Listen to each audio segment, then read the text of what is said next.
friends, today in this video we will learn how to align the data in Excel sheet. Let us start. By default, the numeric data is aligned at the bottom right corner and the alphabet data is aligned at bottom left corner.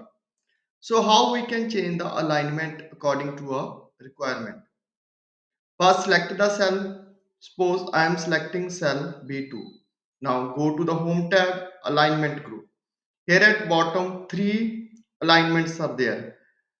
Align left, align center, and align right. Click on center, data will come in center. Click on left, it will be moved to left. Let us keep it in the center.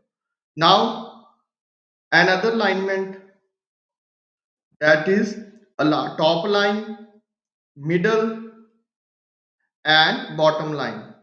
Top line data moves to top, middle data moves to the middle of the cell.